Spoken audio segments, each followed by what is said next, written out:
Bismillahirrahmanirrahim. Assalamualaikum warahmatullahi wabarakatuh.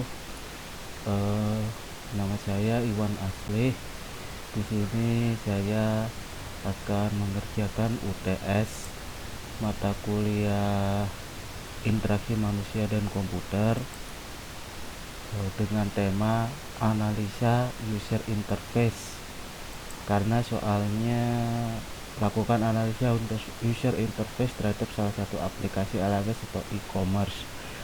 Dan di sini saya menggunakan contoh Tokopedia.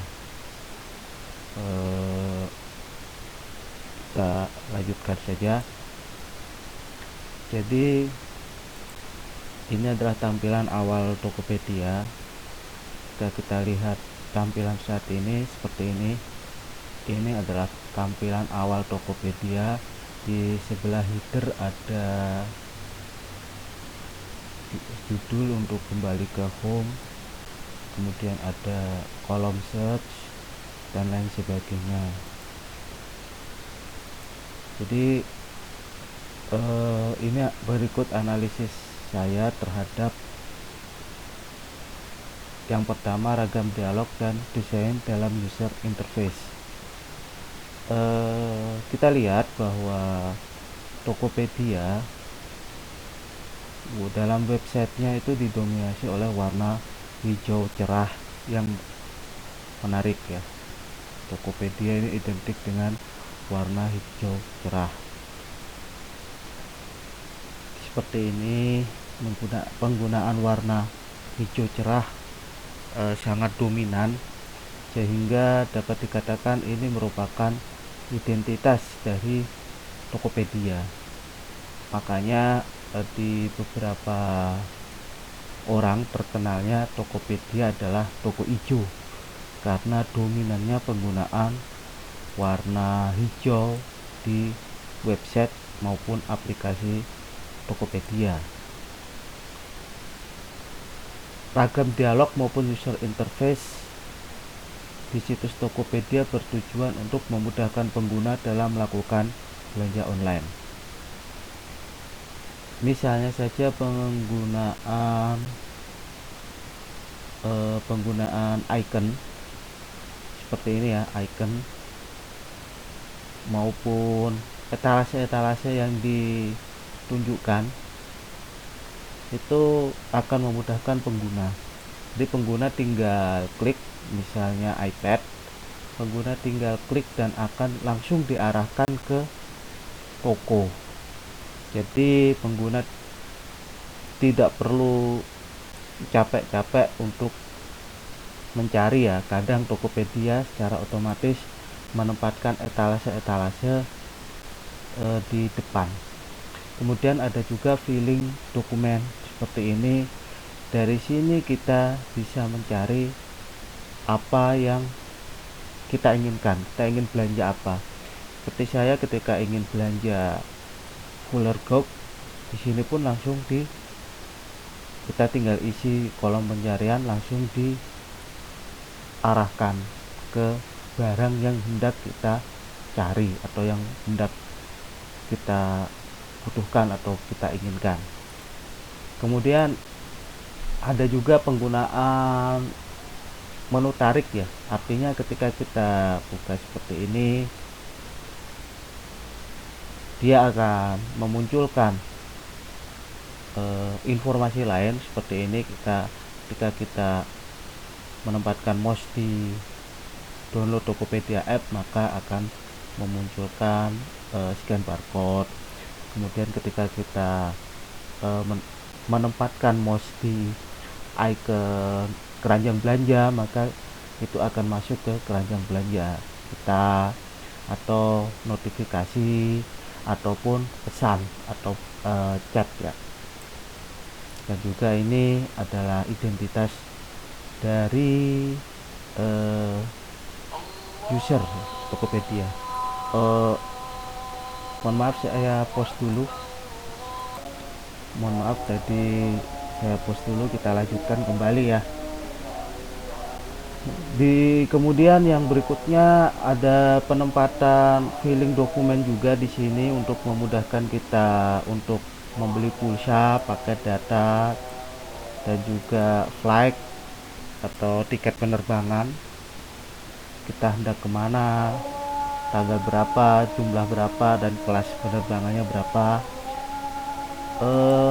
Semua ini digunakan untuk mempermudah pengguna dalam menggunakan aplikasi Tokopedia.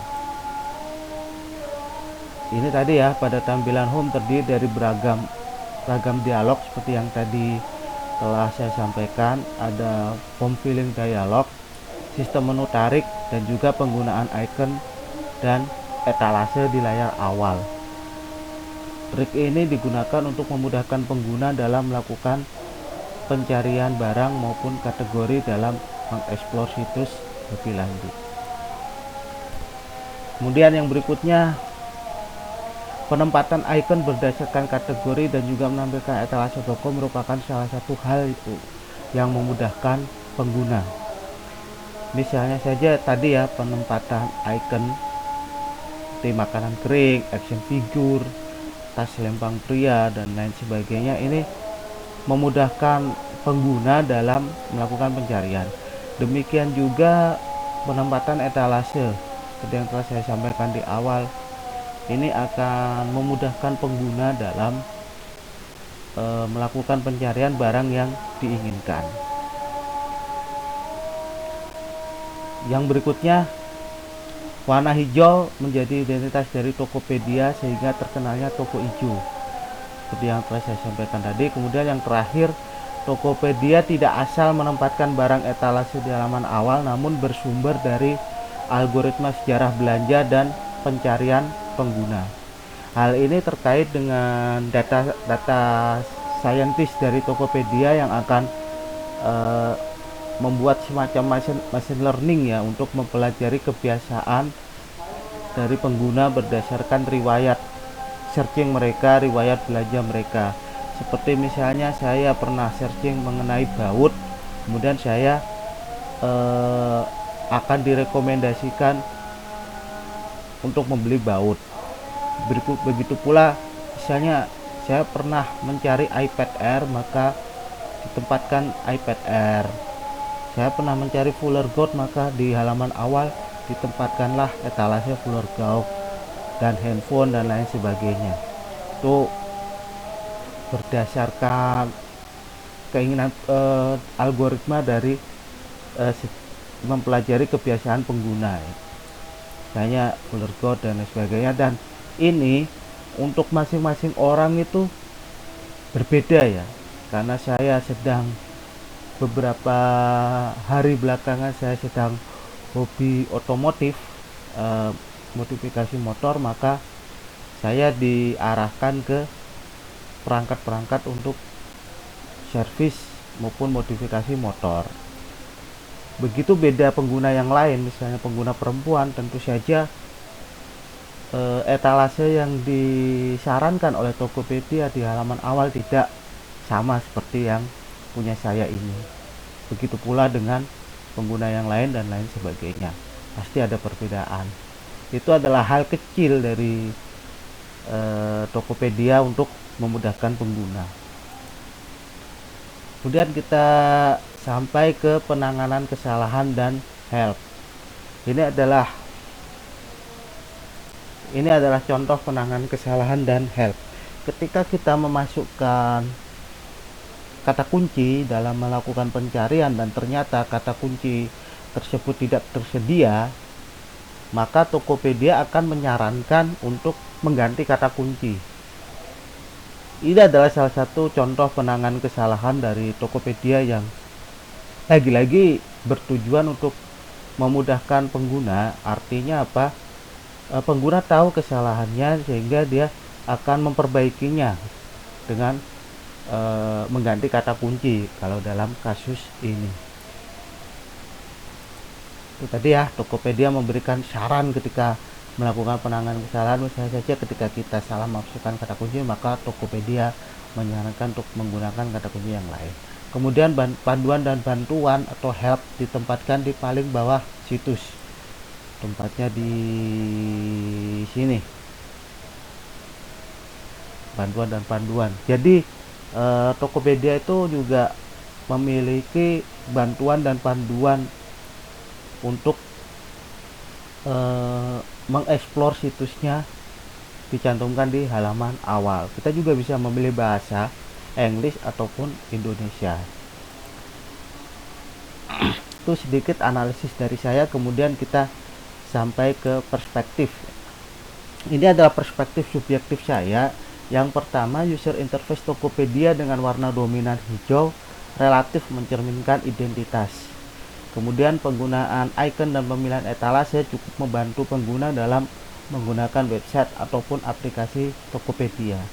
Kemudian kita melihat salah satu kekurangan menurut saya adalah penempatan banner promosi yang menurut saya terlalu besar sehingga mengganggu visibilitas pengunjung ataupun pengguna Tokopedia.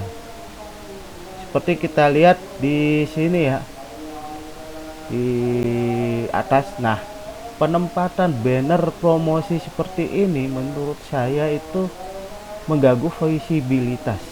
Coba kita bayangkan ketika banner ini tidak ada, maka pengguna akan langsung dihadapkan pada flash sale atau kejar diskon spesial kalau dalam hal ini.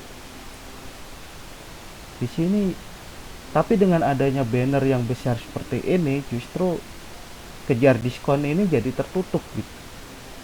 Alangkah bagusnya menurut saya kejar diskon itu ditempatkan di awal. Baru setelah itu banner, itu pun bannernya tidak sebesar ini.